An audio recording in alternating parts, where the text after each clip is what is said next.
Okay, good morning student. Now we are going to unit 7. So last previous class conducted topic is 7.2, the outbreak of the Munda rebellions, and today conducted the Great Rebellion in 1857 and subtopic causes.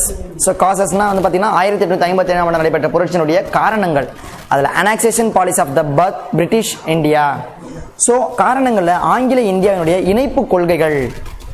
In the 1840 and 1850, the more territories were annexed out of the two major policy. 1840 மற்றும் 1850களில் இரண்டு முக்கிய கொள்கைகள் மூலம் அதிக நிலப்பகுதி இணைத்துக் கொள்ளப்பட்டது. இந்த காலகட்டத்தில் நடந்த ஒரு முக்கிய காரணங்களால பல்வேறு நிலப்பகுதிகள் வந்து என்ன சொல்லுது, ஆங்கிலேயரின் கட்டுப்பாட்டில் இணைத்துக் கொள்ளப்பட்டது. அது first reason, the doctrine of permanency. So மேலாதிக்க கொள்கைகள், தி டாக்ட்ரின் ஆஃப் பர்மனன்டன்சி, மேலாதிக்க கொள்கைகள். The British claimed themselves of a permanent of exercising supreme authority. A new territories were annexed on the ground that the native rules were usurped. So ஆங்கிலேயர்கள் தங்களை என்ன சொல்றாங்க, வானளவி அதிகாரம் கொண்ட உயர் அதிகாரி அமைப்பாக கருதினார்கள். என்ன சொல்றாங்க, எங்களுக்கு வந்து உலக அளவில் வானம் அளவில் வந்து பார்த்தீங்கன்னா ஃபுல் அதிகாரம் இருக்கு, எல்லா ரைட்ஸ் எங்களுக்கு இருக்கு, நாங்கள் வந்து ரூலர் அப்படின்னு சொல்ற என்ன சொல்றாங்க, ஒரு அதிகமான ஒரு தன் மீது ஒரு அதிகமான சொல்றாங்க அலாதிய ஒரு கருத்தை வந்து வெளிப்படுத்தினார்கள். இது உள்நாட்டு ஆட்சியாளர்கள் திறனற்றவர்கள் என்ற அடிப்படையில் புதிய நிலப்பகுதி இணைக்கப்பட்டது. அப்பனா லோக்கல்ல இருக்கிற லோக்கல் ரூலர்ஸ் எல்லாம் என்ன பண்றாங்க, இவங்களாம் வந்து சரிப்பட்டு வர மாட்டாங்க அப்படின்னு சொல்லிட்டு அவங்களெல்லாம் என்ன சொல்றாங்க, தட்டிட்டு அந்த இடத்தெல்லாம் வந்து என்ன சொல்றாங்க, இவங்களுடைய இணைக்கப்பட்டது, நாங்க தான் உயர்ந்த ஆட்சியாளர்கள், நீங்களாம் வந்து ஆட்சியாளர்கள் கிடையாது அப்படின்னு சொல்லிட்டு அந்த நிலப்பகுதிகளெல்லாம் இவங்க கூட இணைத்துக் கொண்டார்கள். Next, the doctrine of lapse. So இது 2 மார்க்ல கம்பல்சரி கேட்கக்கூடிய கொஸ்டின், உங்களுக்கு 1 மார்க்லயும் கேட்பாங்க, கண்டிப்பா 2 மார்க்ல கேட்டுருவாங்க. If any native rule died not have a male inheritor throne, the territory was left lapse into the British India upon the death of the ruler. And Satra, Sambalpur, part of the Punjab, Jhansi and Nagpur were annexed na inaipu by the British thought the doctrine of lapse. So doctrine of lapse, வாரிசு இழப்பு கொள்கை. இதன் மூலமா தான் ஆங்கிலேயர்கள் பல்வேறு பகுதிகளை தங்களோடு இணைத்துக் கொண்டார்கள். ஃபர்ஸ்ட், அரசு கட்டுப்பாட்டில் அரியணை ஏற நேரடியாக ஆண் வாரிசு இல்லைன்னா என்ன சொல்றாங்க, அரசின் கட்டுப்பாட்டில் இருக்கக்கூடிய ஒரு ஆட்சியாளர் இடத்துல ஆண் வாரிசு இல்லை, அவங்க அப்பா இறந்துட்டாரு, அந்த இடத்துல அந்த ஆண் வாரிசு இல்லை அப்படின்னும் போது அந்த ஆட்சியாளர் இறப்புக்கு பின்பு ஆங்கிலேயரின் ஆட்சியின் கீழ் வந்து அந்த பகுதிகள் கொண்டு வரப்பட்டு சேர்த்து விடப்படும் அப்படின்னு சொல்லிட்டு கொடுத்திருக்காங்க. நெக்ஸ்ட், அதுல தான் சாதரா சாம்பல்பூர் பகுதியினுடைய சில பகுதிகள் மற்றும் ஜான்சி அப்புறம் நாக்பூர் அதுக்கப்புறம் என்ன கொடுத்திருக்காங்க, பல்வேறு பகுதிகள் வந்து பார்த்தீங்கன்னா வாரிசு இழப்பு கொள்கையின் மூலமாக ஆங்கிலேயனுடைய கட்டுப்பாட்டின் ஆங்கிலேயனுடைய ஆட்சியின் கீழ் கொண்டு வந்து இணைக்கப்பட்டது. That is are called doctrine lapse. ஒரு மகன் இல்லை, அந்த ஆட்சி செய்யும் பொறுப்பு ஆங்கிலேயர்கிட்ட வந்துடும், அந்த பகுதியும் ஆங்கிலேயர் எடுத்துக்கொள்வாங்க. இந்த மாதிரி தான் என்ன சொல்றாங்க, பல்வேறு பகுதிகளை வந்து ஆங்கிலேயர்கள் இந்த காலகட்டத்தில் அதிகமாக கொள்ளையடித்தார்கள். ஓகே, நெக்ஸ்ட் நம்ம பார்க்க போறது insensitivity in Indian cultural sentiments. இந்திய கலாச்சார உணர்வுகள் பற்றிய தீவிரத்தன்மை இல்லாதது, இன்சென்சிட்டிவிட்டி, ஒரு உணர்வே இல்லாதது. சரிங்களா? ஓகே.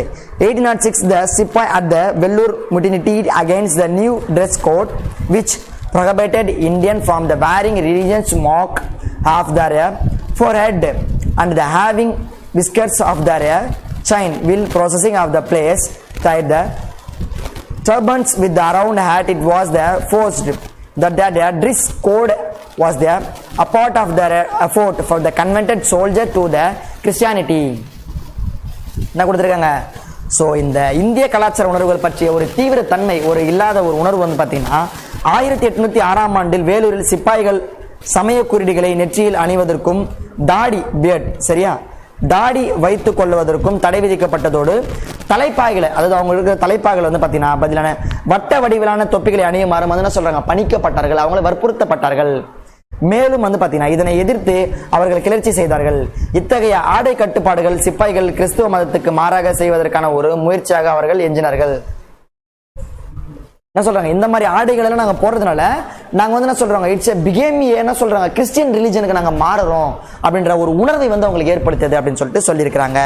அண்ட் நெக்ஸ்ட் பேராகிராஃப்ல என்ன கொடுத்திருக்காங்க, similarly in 1824 the Sepoy of the Paragpur near Calcutta refused to go to the Bombay by the sea and Burma by sea since crossing the sea meant of the loss of their caste. So அதே போன்ற 1824ஆம் ஆண்டு கல்கத்தா அருகே உள்ள என்ன சொல்றாங்க, பாரக்பூரில் உள்ள சிப்பாய்கள் கடல் வழியாக பர்மா செல்ல மறுத்தார்கள். மேலும் என்ன பண்றாங்க, நாங்க வந்து இந்த மாதிரி ட்ரெஸ் எல்லாம் போட்டிருந்தோம், இப்போ நீங்க இந்த மாதிரி ட்ரெஸ் எல்லாம் போட சொல்றீங்க, இதெல்லாம் போட்டு எங்களை வேற ஒரு பகுதிக்கு அனுப்புறீங்க, இதெல்லாம் போட சொல்றீங்க, எங்களுக்கு வந்து கிறிஸ்டினா நீங்க மாற சொல்றீங்க அப்படின்ற ஒரு உணர்வை வந்து ஏற்படுத்தியது. மேலும் கடல் கடந்து சென்றால் தங்களது சாதியை இழக்க நேரிடும் என்று அவர்கள் நம்பினார்கள். என்ன பண்றாங்க, நீ வந்து என்ன பண்ணு, கடல் வழியாக பாரக்பூர் வந்து பர்மா போயிடு அப்படின்றாங்க. அப்ப நம்ம பர்மா என்ன சொல்றாங்க, அதாவது என்ன சொல்றாங்க, பாரக்பூர் வந்து நாங்க பர்மா போனா எங்களுடைய ஜாதி, எங்களுடைய சமயம், எங்களுடைய இது எல்லாத்தையும் வந்து நாங்க இழக்க நேரிடும் என்ற ஒரு மிகப்பெரிய ஒரு கொள்கையும் மற்றும் அவங்களுடைய ஒரு மனதளவில் ஒரு உணர்வும் இருந்தது. நெக்ஸ்ட், தி சிப்பாய் were also upset with the discrimination in salary and promotions. Discrimination என்ன சொல்றாங்க, அவங்களுக்கு சேலரியும் உயர்வா தரல, ப்ரொமோஷனும் உயர்வா தரல. இது நம்ம 6th இருந்து படிச்சுட்டு வர்றதுதான் 1857 இந்த வெள்ளூர் ரிவோல்ட்ல. சரியா, the Indian sepoys were paid much less than their European counterparts. The lift of humility of the racially observed by their seniors. அதாவது ஊதியம் மற்றும் பதவி உயர்வு என்று என்ன சொல்றாங்க, பாரபட்சம் காட்டப்படுவது குறித்து சிப்பாய்கள் கவலை அடைந்தார்கள். எல்லாம் சொல்றாங்க, பிரிட்டிஷ்காரனுக்கு அதிகமான பதவி உயர்வு தராங்க, அவங்களுக்கு அதிகமான சம்பளம் தராங்க, எங்களுக்கு தரல. அதுல ஐரோப்பிய சிப்பாய்களுடன் ஒப்பீடுகளை இந்திய சிப்பாய்களுக்கு மிக குறைந்த அளவில் ஊதியம் வழங்கப்பட்டது. யூரோப்பியன்ஸுகள் இருக்கிறத விட நம்மளுக்கு இந்தியர்களுக்கு ரொம்ப என்ன சொல்றாங்க, குறைவான ஊதியம் வழங்கப்பட்டது. மேலும் அவர்கள் வந்து தரைக்குறைவாக நடத்தப்பட்டார்கள். இது மூத்த என்ன சொல்றாங்க, இதோடு வந்து பாத்தீங்கன்னா அவங்களுடைய சீனியரிட்டி, மூத்த படையினர் இருக்காங்களா, அவங்களுடைய இன குறியீடுபட்டு அவமதிக்கப்பட்டார்கள். என்ன சொல்றாங்க, சீனியர் என்ன பண்றாங்க, அவங்களுடைய இனத்தின் பெயரை சொல்லி அவங்க ரொம்ப இழிவாக நடத்தப்பட்டார்கள். ஸோ இதெல்லாம் நம்மளுடைய இந்தியர்களுடைய உணர்வு வந்து பறிபோனதுக்கு வந்து ஒரு முக்கியமான காரணமாக இருந்தது. இந்தியர்களுடைய உணர்வு இல்லாததுக்கு ஒரு என்ன சொல்றாங்க, ஒரு கலாச்சார உணர்வு இல்லாத இன்சென்சிட்டிவிட்டி, அது வந்து ஒரு முக்கியமான ஒன்றாக இருந்தது. நெக்ஸ்ட், த ரிவோல்ட் அப்படின்னு சொல்லிட்டு பார்க்க போறோம். கலகம். தி precursors to the revolt was the circumcision of the removes about the cartridge of the new Enfield rifle. Removes about the cartridges of the new Enfield rifle. There were storage substances that the new cartridge had been greased with the cow and big fat. சரியா, அதேதான் பன்றி கொழுப்பும் பசு கொழுப்பும் தடவப்பட்ட தோட்டக்கலை வந்து என்ன சொல்றாங்க, எச்சை தடவி அந்த ரைஃபிள்ல போட்டு இது பண்ற ஒரு இது வந்து இவங்க எதிர்த்தார்கள். And the cartridge had to bitten off before loading. அதாவது அதை வந்து லோட் பண்றதுக்கு முன்னாடி part of the forbidden of the Muslim and the cow is sacred of the large section of Hindus. அதாவது என்ன கொடுத்துருக்காங்க, இந்த கலகம் வந்து பார்த்தீங்கன்னா எப்படி இருந்தது அப்படின்னு சொல்லிட்டு பார்த்தீங்கன்னா, புதிய என்ஃபீல்டு என்ன சொல்றாங்க, துப்பாக்கிகளுக்கு வழங்கப்பட்ட தோட்டாக்கள் பற்றிய வதந்திகள் புரட்சிக்கு வித்திட்டது அப்படின்னு சொல்லிட்டு கொடுத்துருக்காங்க. என்ன அது அப்படின்னு சொல்லி பார்த்தீங்கன்னா, பசு மற்றும் பன்றி கொழுப்பில் இருந்து தயாரிக்கப்பட்ட பசை கிரீஸ் அப்படின்னு சொல்லிட்டு சொல்றாங்களே, இத்தகைய புதிய குண்டுகள் என்ன சொல்றாங்க, அதனுடைய பொதியுரை கேட்ரேஜ், அது உள்ள பொருள் நம்ம கேட்ரேஜ் பொருளவா அதில் பயன்படுத்தப்பட்டதாக சிப்பாய்கள் பெரிதும் சந்தேகம் கொண்டார்கள். மேலும் அவற்றை நிரப்பும் முன்னே, அதாவது என்ன சொல்றாங்க, அதை வந்து லோட் பண்றதுக்கு முன்னாடி வந்து பாத்தீங்கன்னா வாயால் கடிக்க வேண்டிய ஒரு நிலைமை இருந்தது. இதனால் இந்துக்களில் பெரும்பாலானவர்கள் பசு புனிதம் வாய்ந்ததாகவும் முஸ்லிம்களுக்கு பன்றி இறைச்சி தடை செய்யப்பட்ட உணவாகவும் இருந்தது. இதனால இவங்க 2 பேரும் என்ன பண்றாங்க, அதுல இருக்கிற சிப்பாய்கள் 2 பேருமே எதிர்த்தாங்க. நம்ம மாடை வந்து கடவுளா வழிபடுறோம், அந்த கொழுப்பை நம்ம எப்படி வாயில கடிச்சு அந்த தோட்டை எடுத்து அந்த கேட்ரேஜ்ல போட்டு எப்படி நம்ம ஃபீல் பண்றது, பன்றியை வந்து என்ன சொல்றாங்க, நம்மளுடைய சமயத்துல வந்து ஏற்றுக்கொள்ளப்படாத ஒரு உயிரினமாக இருக்குது, அதனுடைய கொழுப்பை நம்ம எப்படி வந்து தொட்டு நம்ம எப்படி கடிக்கிறதுன்னு முஸ்லீம் நினைக்கிறாங்க. இந்த மாதிரி இந்து என்ன பண்றாங்க, பசு வந்து தெய்வமா நினைக்கிறாங்க. அதனால வந்து பாத்தீங்கன்னா ஒரு மிகப்பெரிய கிளர்ச்சிக்கு வந்து இது வித்திட்டது. And next, and 29 March a சிப்பாய் named Mangal Pandey, assault of the European officers, is the followed soldiers refused arrested in India, added to do so. So Mangal Pandey along with the other were caught, mutilated and hanged.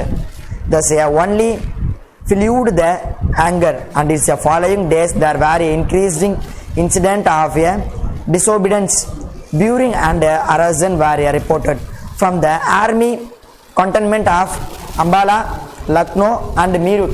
So இதெல்லாம் உங்களுக்கு மேப்ல கேட்கக்கூடிய முக்கியமான placement. சரியா, அம்பாலாவும் லக்னோவும் மீரூட்டும் ஜான்சியும் பாரக்பூரும் அண்ட் டெல்லி, ஆக்ரா, கான்பூர், லக்னோ, ஜான்சி, குவாலியர் இதெல்லாம் வந்து மெயினாக கேட்கக்கூடியது, கன்ஃபார்ம் எப்பவுமே கேட்பாங்க. சரியா, த கிரேட் ரிவலிங் 1857 அந்த புக்லையும் கொடுத்துருப்பாங்க. இப்போ உங்களுக்கு காட்டுறேன்.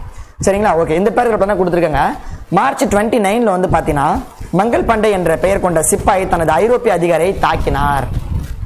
கைது செய்ய உத்தரவிட்ட அவரது சிப்பாய்கள் என்ன சொல்றாங்க, மங்கள் பாண்டேவை கைது செய்ய மறுத்து விட்டார்கள். மேலும் மங்கள் பாண்டேயும் வேறு என்ன சொல்றாங்க, வேறு பலரும் என்ன சொல்றாங்க, நீதிமன்றத்தில் ஆஜர்படுத்தப்பட்டார்கள். இதனால் ஆத்திரம் அதிகரித்து இதனையடுத்து வந்த பல்வேறு என்ன சொல்றாங்க நாட்களில் கீழ்ப்படிய மறுத்த போன்ற பல்வேறு நிகழ்வுகளை இவர்கள் என்ன சொல்றாங்க, அதிகரித்து கொண்டே இருந்தது. இவங்களை கொண்டு வர சொன்னாங்க, கொண்டு வர மாட்டேங்கிறாங்க. இவங்களை அரெஸ்ட் பண்ண சொன்னா அரெஸ்ட் பண்ண மாட்டேங்கிறாங்க. இவங்க ரூல் போட்டால் ஃபாலோ பண்ண மாட்டேங்கிறாங்க. இது எல்லாமே வந்து பார்த்தீங்கன்னா பல்வேறு நிகழ்வுகள் இந்த மாதிரி அதிகரித்து கொண்டே சென்றது. இதனால் கலவரம், பொருட்களை தீயிட்டு கொளுத்துவது ஆகிய அவை வந்து அம்பாலா மற்றும் லக்னோ, மீரட் ஆகிய இராணுவ குடியிருப்புகள் பகுதிகளில் நிகழ்ந்ததாக பல்வேறு தகவல்கள் வந்து இருந்தது. இந்த மங்கள் பண்டே என்ற ஒரு முயற்சியால் வந்து பார்த்தீங்கன்னா இந்த ஒரு பல்வேறு நிகழ்வு வந்து ஆங்கிலேயருக்கு எதிராக வந்து நிகழ்ந்து கொண்டே இருந்தது அப்படின்னு சொல்லிட்டு கொடுத்துருக்காங்க. ஓகே, நெக்ஸ்ட் நம்மளுக்கு என்ன பார்க்க போறோம் நம்ம பார்த்தீங்கன்னா Bahadur Shah proclaimed as emperor of Hindustan. இந்துஸ்தானுடைய மன்னராக Bahadur Shah அறிவிக்கப்படுதல். And 11 May 1857 as a band of Sipai from Meerut merchants at Red Fort of Delhi. The Sipai were followed by the equally experiment crowd have the gathered to ask of the Mughal Emperor Bahadur Shah II, இரண்டாம் Bahadur Shah, to become their leader. After such station as accepted the offer and was proclaimed of the Shahanshah-e Hindustan, the European Hindustan. Soon as the rebels captured of the northwestern province of the Awadh, as the news of fall of Delhi reached of the Ganga Valley cantonment, after the cantonment mentality of till by the beginning of the June, British rule in North India expected in the Punjab and Bengal had disappeared. அதாவது என்ன கொடுத்துருக்காங்கன்னா, நம்மளுக்கு 1857 ஆண்டு மேல வந்து பார்த்தீங்கன்னா மே 11ஆம் நாளில் மீரட்டிலிருந்து தில்லி செங்கோட்டை நோக்கி ஒரு குழுவாக சிப்பாய்கள் அணிவகுத்து சென்றார்கள். ஸோ அதில் சிப்பாய்கள் போன்று அதே அளவு ஆர்வமிக்க கூட்டமும் முகலாய மாமன்னர் இரண்டாம் பகதூர் ஷா தங்கள் தலைவராக வேண்டும் என்ற கூறுவதற்காக அங்கு வழி என்ன சொல்றாங்க, இவ்வளோ பேர் வந்து ரெட் ஃபோர்ட்டை நோக்கி போகும்பொழுது அதே அளவுக்கு வந்து பார்த்தீங்கன்னா முகலாயர்கள் என்ன சொல்றாங்க, அவ்வளோ இன மக்கள் வந்து என்ன சொல்றாங்க பார்த்தீங்கன்னா அந்த கோட்டையை நோக்கி போறாங்க. எதுக்கு அப்படின்னு சொல்லிட்டு பார்த்தீங்கன்னா இரண்டாம் பகதூர் ஷா எங்களுடைய தலைவராக வேண்டும் என்ற ஒரு கோரிக்கையை முன்மொழிந்தார்கள். மேலும் பெரும் தயக்கங்களுக்கு பிறகு இரண்டாம் பகதூர் ஷா இந்துஸ்தானத்தினுடைய ஆசியான்ஷா தி இந்துஸ்தான் மன்னராக பதவியேற்றார் மற்றும் அயோத்தி பகுதிகளை கிளர்ச்சியர்கள் கைப்பற்றினார்கள். இனி கூட என்ன பண்றாரு, பிரதமர் மோடி வந்து அயோத்தி போறாரு. ஸோ இதனுடைய விளைவாக வடமேற்கு மாகாணங்கள் மற்றும் அயோத்தி பகுதிகளை கிளர்ச்சியாளர்கள் கைப்பற்றினார்கள். அதில் டெல்லி வீழ்ச்சியடைந்தது பற்றிய செய்திகள் கங்கை நதி பள்ளத்தாக்கை எட்டியவுடன் ஜூன் மாத தொடக்கத்தில் வரை வந்து பார்த்தீங்கன்னா இன்னொரு ராணுவ குடியிருப்பு பகுதிகளும் கிளர்ச்சிகள் நடத்தப்பட்டன. வட இந்தியாவில் குறிப்பாக பஞ்சாப் மற்றும் வங்காளத்தை தவிர ஆங்கிலேயர் ஆட்சிகள் காணாமல் போனதாக இருந்தது. அண்ட் ஓகே, நெக்ஸ்ட் நம்ம பார்க்க போகிறது வந்து பார்த்தீங்கன்னா சிவில் ரிபிலியன். சிவில்னா உள்நாட்டு கிளர்ச்சிகள். The community was equally supported by the aggressive ruled society of North India. Sipais working the British army were in a presence of uniform. They were equally affected by the restructuring of the revenue administration. The Sipai revolt were the subsequent civil rebellion of the various parts of the Indian has a deep roots connection with the ruler mass. The first civil rebellion broke out on the part of the northwestern province of the Uda. The Sipai were the two regions from the which Sipais were predominantly required. As a large number of zamindars and talgodars was the attract of the rebellion, have had the loss of the various privilege under the British government. The Tulukdar peasants collectivity of the common effort to their recovery that they had lost. Similarly, artisans of the handicraft person were equally affected by the dethrowing rule of the many Indian states, who were a major source of pottage. The dumping of the British manufacturers of the unit of Indian handcraft of thousands of hours of the employees out of the employees. Collectively, anger against the British took from the people's revolt, hanging the rebels in the public place. அங்க பாருங்க, public பிளேஸ்ல தூக்குல தொங்கிடுறது. So இப்போ வந்து நம்ம என்ன பாடுறோம், வெளிநாட்டில் பார்க்குறோம். ஓகே, உள்நாட்டு கிளர்ச்சிகள். வட இந்தியாவில் பாதிக்கப்பட்ட கிராமங்கள் வந்து பார்த்தீங்கன்னா சமூகத்தில் வாழ்ந்த மக்கள் இந்த கிளர்ச்சிக்கு சரிசமமாக ஆதரவு தெரிவித்தார்கள். உள்நாட்டு கிளர்ச்சிக்கு வந்து பார்த்தீங்கன்னா என்ன கொடுத்துருக்காங்க, வட இந்தியாவில் பாதிக்கப்பட்ட கிராம மக்கள் அதில் சமூகத்தில் வாழ்ந்த மக்கள் வந்து ஃபுல் சப்போர்ட் பண்ணாங்க. நெக்ஸ்ட், ஆங்கிலேய ராணுவத்தில் வேலை பார்த்த சிப்பாய்கள் உண்மையில் சீருடையில் இருந்த விவசாயிகள் ஆவார்கள்.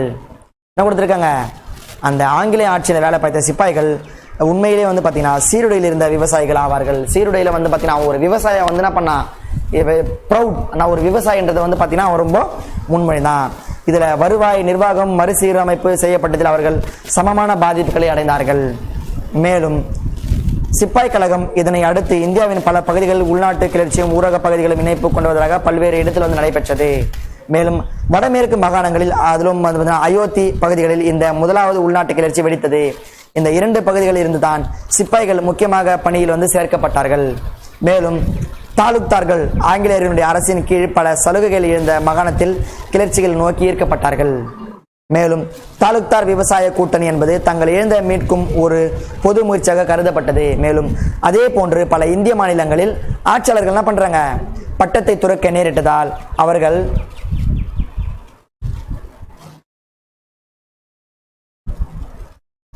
ஆதரிக்கப்பட்டார்கள். அதுல கைவினைஞர்களும் என்ன சொல்றாங்க, சரிசமமாக என்ன சொல்றாங்க, அவதியுற்றார்கள். ஆங்கிலேய பொருட்கள் இந்திய கைவினைப் பொருட்கள் பாதிக்கப்பட்டு ஆயிரக்கணக்கான நெசவாளர்கள் வேலை இழந்தார்கள். மேலும் ஆங்கிலேயருக்கு எதிரான ஒட்டுமொத்த ஆத்திரம் வந்து பார்த்தீங்கன்னா கிளர்ச்சியாக எடுத்தது. அதாவது லோக்கல்ல உள்நாட்டில் ஏற்பட்ட கிளர்ச்சி அப்படின்னு சொல்லிட்டு பார்த்தீங்கன்னா ஒரு சாதாரண கைப்பொருள் செய்கிற ஒரு கைவினைஞர் கூட என்ன பண்றான், இந்த உள்நாட்டு கிளர்ச்சியால பாதிப்பு ஏற்படுத்தப்பட்டது. இதனால் ஆங்கிலேயருக்கு எதிரான ஒட்டுமொத்த ஆத்திரமடைந்த அனைத்து விதமான என்ன சொல்றாங்க லோக்கல் கிளர்ச்சியாளர்களும் அவங்களுக்கு எதிராக வந்து பார்த்தீங்கன்னா புரட்சி செய்து அது ஒரு மிகப்பெரிய கிளர்ச்சியாக வந்து வெடித்தது அப்படின்னு சொல்லிட்டு கொடுத்துருக்காங்க. ஓகே சில்ட்ரன்ஸ், இப்போ நீங்கள் அந்த பேஜ் நம்பர் 76 இருக்கக்கூடிய இங்கே பாருங்க, important center of the great rebellion அப்படின்னு சொல்லிட்டு 1857 கொடுத்துருக்காங்க. அதில் அம்பாலா, மீரூட், ஆக்ரா, பார்லி, லக்னோ, கான்பூர், அலகாபாத், பனாரஸ், ஜான்சி, குவாலியர், டெல்லி, பாரக்பூர் இது எல்லாமே வந்து பார்த்தீங்கன்னா ஒரே பிளேஸ்மெண்ட்டில் ஒரே லைனில் வர மாதிரி தான் இருக்கும். ஸோ இதை நீங்கள் மார்க் பண்ணி பார்த்துக்குங்க. இது வந்து நம்மளுக்கு என்ன சொல்கிறாங்க, கன்ஃபார்ம் எப்பவுமே கேட்கக்கூடிய ஒரு முக்கியமான பிளேஸ்மெண்ட்டாக இருக்குது, ஒரு முக்கியமான நிகழ்வாக இருக்குது. Important centers of the great rebellion of 1857 அப்படின்னு சொல்லிட்டு கொடுத்துருக்காங்க. ஓகே சில்ட்ரன்ஸ், படித்து வச்சுக்கோங்க. தேங்க்யூ.